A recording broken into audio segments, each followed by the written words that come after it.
प्रसंगवश में एक बार फिर से आप सभी का स्वागत है। आज काफ़ी कुछ रहा दिन भर की चर्चाओं में। कारण रहा कि वसुंधरा राजे ने आज अपना नामांकन भरा और इधर अशोक गहलोत भी कई नामांकन के कार्यक्रमों में शामिल हुए। बात शुरू करेंगे, क्या 12 से अटरू में जिन सुनीता सिंह को भाजपा ने प्रत्याशी बनाया, क्या उनका टिकट बदलेगा? उस पर वसुंधरा राजे के किस बयान से राजनीतिक हड़कंप मचा हुआ है? इस मामले में कांग्रेस की छठी सूची का अगर वास्तव में देखा जाए तो काउंटडाउन अब शुरू होने वाला है। उस पर बिना सिंबल के सुरेंद्र सिंह जड़ावत ने चित्तौड़ से आज अपना नामांकन पत्र प्रस्तुत कर दिया। वहीं अशोक गहलोत बोले कि मुकाबला कांग्रेस और भाजपा में नहीं, मुकाबला दरअसल में भाजपा कांग्रेस वर्सेज ईडी और आईटी में है। वहीं नरपत सिंह राजी ने भी आज चित्तौड़ से अपना नामांकन भरा और प्रसंगवश कार्यक्रम के लिए अभी पिछले 3-4 दिनों से काफ़ी चर्चा में आई साध्वी अनादि सरस्वती से हमारे प्रतिनिधि ने विशेष मुलाकात की। उसमें उन्होंने क्या कुछ कहा, कुछ हम बताएंगे, कुछ वो अपनी जुबान से बताएंगे। इन्हीं बातों को शुरुआत करते हैं हम। क्या 12 से अटरू के भाजपा प्रत्याशी सुनीता सिंह को बदला जाएगा? दरअसल में अटरू से सुनीता सिंह को भाजपा ने टिकट दिया था, वह अटरू सीट रिजर्व है। उन्होंने जो अपना जाति का प्रमाण पत्र पेश किया उस पर कुछ आपत्ति हुई है, जिसको लेकर समझा जाता है कि जांच के दौरान वह नामांकन रद्द हो सकता है। ऐसी स्थिति में पहले से ही भाजपा संभवतः किसी अन्य प्रत्याशी को अपना उम्मीदवार बना सकती है। यह सब संभावनाओं पर आधारित है। बात करते हैं वसुंधरा राजे की। वसुंधरा राजे ने कल, अब मजाक में कहा हो या गंभीरता से कहा हो, उन्होंने कहा कि अब मैं रिटायरमेंट ले सकती हूँ या ले रही हूँ। इसको लेकर के और काफ़ी कुछ चर्चाएं मीडिया में आने लगी। कुछ लोगों का मानना है कि उन्होंने एक बार फिर से केंद्रीय नेतृत्व को बताया है कि मेरा क्या होगा, मुझे क्यों नहीं मतलब जिम्मेदारियां दी जा रही है। और दूसरा मतलब ये है कि हो सकता है कि वास्तव में उनकी कोई भूमिका हो। वैसे शांति में जब रहते हैं तो एक कहावत भी है कि शांति के बाद में भूचाल आता है। क्या होता है ये देखने वाली बात होगी, लेकिन इसका असर यह जरूर देखने को मिलता है कि वसुंधरा राजे के आज नामांकन दाखिल करने के दौरान प्रदेश के चुनाव प्रभारी और कैबिनेट मंत्री प्रहलाद जोशी भी वहां मौजूद रहे, जिससे पहले वसुंधरा राजे ने वहाँ मनसापुर बालाजी के दर्शन किए, उनकी पूजा अर्चना की और उसके बाद में नामांकन पत्र भरने के लिए गई। क्या कुछ रहता है वो आने वाले समय में बताएंगे। कांग्रेस की सूची की बात कर लेते। छठी सूची को लेके अभी भी सस्पेंस बना हुआ है। आज संभावना इसलिए व्यक्त नहीं की जा सकती कि आज अशोक गहलोत यहीं है, सचिन पायलट भी यहीं है, दिल्ली में नहीं है। लेकिन सुनने में आया दिल्ली में आज रात को 8 बजे कांग्रेस अध्यक्ष मल्लिकार्जुन खड़गे के यहाँ पर एक बैठक होने जा रही है, जिसमें अनौपचारिक रूप से बातचीत की जाएगी। बैठक के अंदर केसी वेणुगोपाल, अजय माकन, मुकुंद वासनिक मौजूद रहेंगे। वहीं यह भी चर्चा है कि वीडियो कॉल के माध्यम से वहाँ वीसी के माध्यम से अशोक गहलोत, डोटासरा और सचिन पायलट भी उसमें भाग ले सकते हैं। लेकिन बहुत ही कम संभावना है कि आज सूची घोषित हो, क्योंकि 44 जो लोगों की बची हुई शेष सूची है उसको इसलिए देखा जा रहा है कि बगावत का दौर जो चल रहा है उसको लेकर के ही अब आने वाली सीटों पर कोई प्रभाव न पड़े। ये शायद हो सकता है कि इस तरह से हो। बात कर लेते हैं चित्तौड़गढ़ की। तो चित्तौड़गढ़ में काफ़ी कुछ देखने को मिल रहा है।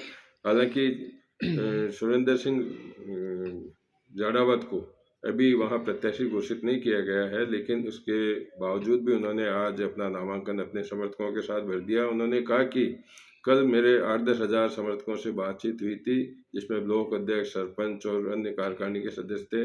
उनकी राय थी कि नाम भर देना चाहिए। बताया जाता है कि उन्होंने ये भी कहा कि अगर प्रत्याशी घोषित नहीं किया जाता है तो मैं निर्दलीय तो चुनाव नहीं लड़ूंगा।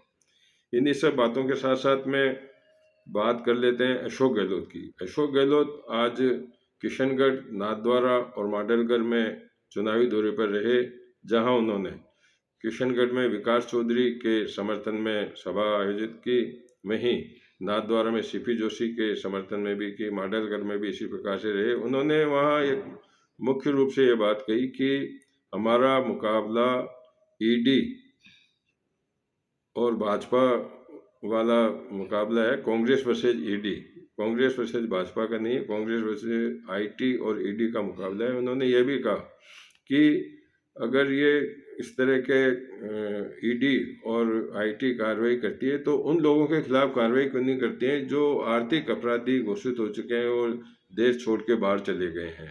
ये बातें हुई। नरपत सिंह राजवी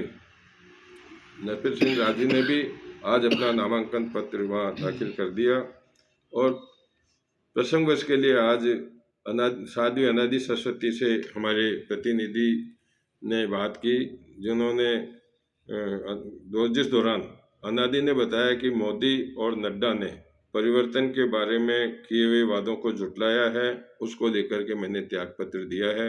मैं पिछले 2 महीने पहले सिंधी समाज के बलबूते पर, मतलब सिंधी समाज के आधार पर मैंने भाजपा ज्वाइन की थी, लेकिन मैंने 2 दिन पहले त्यागपत्र दे दिया। जहाँ तक प्रत्याशी घोषित होने की बात है, उन्होंने कहा कि मेरे त्यागपत्र देने के बाद में मुख्यमंत्री अशोक गहलोत का मैसेज आया था, जिसके बाद में रातों रात कांग्रेस ज्वाइन करने की रूपरेखा बनी। और उन्होंने क्या कुछ कहा वो आप उनके खुद के जुबान से उनके वीडियो में सुन सकते हैं। बात करते हैं चलते चलते। जयपुर में यातायात व्यवस्था बिगड़ी हुई। चुनाव के दौरान जहां रैलियां, सभाएं, सब कुछ होती है, तो शादियों का दौर भी शुरू होने वाला है।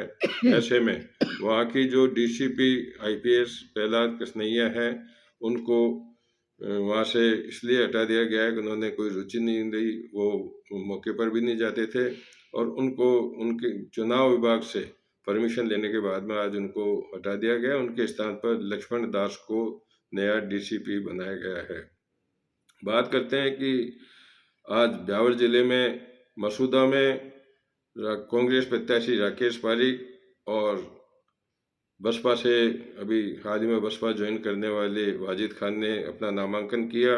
वहीं ब्यावर में शंकर सिंह रावत ने भाजपा से और पारस जैन ने कांग्रेस से अपना नामांकन भरा, जिसको लेकर के अब शहर में चर्चा हो रही है कि किसकी रैली में कितने लोग थे। अब बहस का मुद्दा तो है, कहीं भी कुछ भी बात बहस हो सकती है, लेकिन यह मुद्दा यह नहीं है कि किसकी रैली में कितने लोग थे।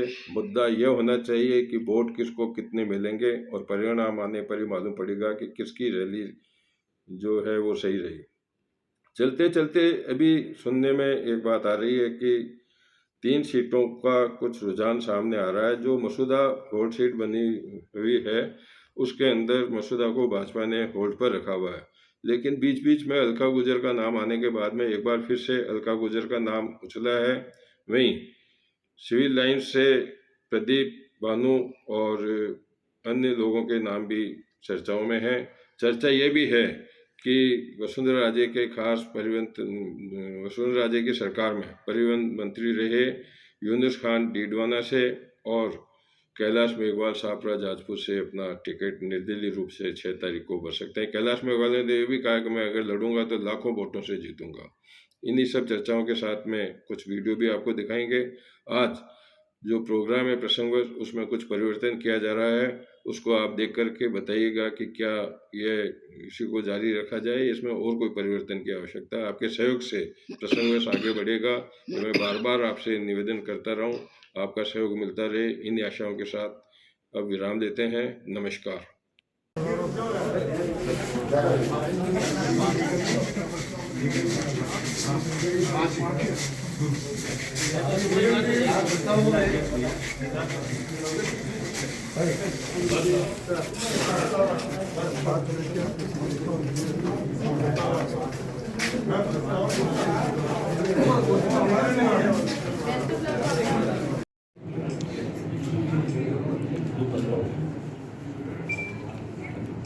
हो गए।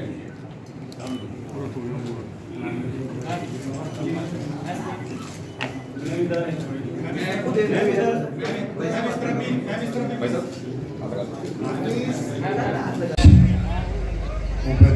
बुजुर्गों, भाई और बहनों, नौजवान साथियों, इस जनसभा में सैलाब में देख रहा हूँ, आपको उत्साह में देख रहा हूँ। इससे लगता है कि आप सबका आशीर्वाद, आपका प्यार, आपका स्नेह, आपका विश्वास हमारे कांग्रेस उम्मीदवार विकास चौधरी को मिल चुका।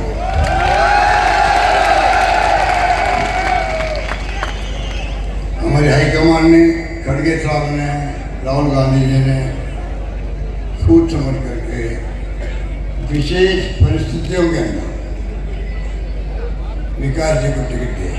विशेष परिस्थिति आप जानते हैं कि नौतन सिंह जी हमारे बड़े नेता हैं, पहले विधायक रहे हैं। किशनगढ़ के लिए एक आवाज है। पॉलिटिकल बैकग्राउंड भले ही ना रहा हो, पर धर्म कर्म की वजह से और संन्यास दीक्षा की वजह से और संन्यास लेने से पूर्व भी मेरा बहुत सामाजिक जीवन रहा है। स्कूलों में, कॉलेजों में लेक्चर्स के साथ में समाज में उद्बोधन मेरे हमेशा होते रहे हैं। संन्यास के बाद तो पूरा मंच ही मेरा धर्म कर्म का, अध्यात्म का।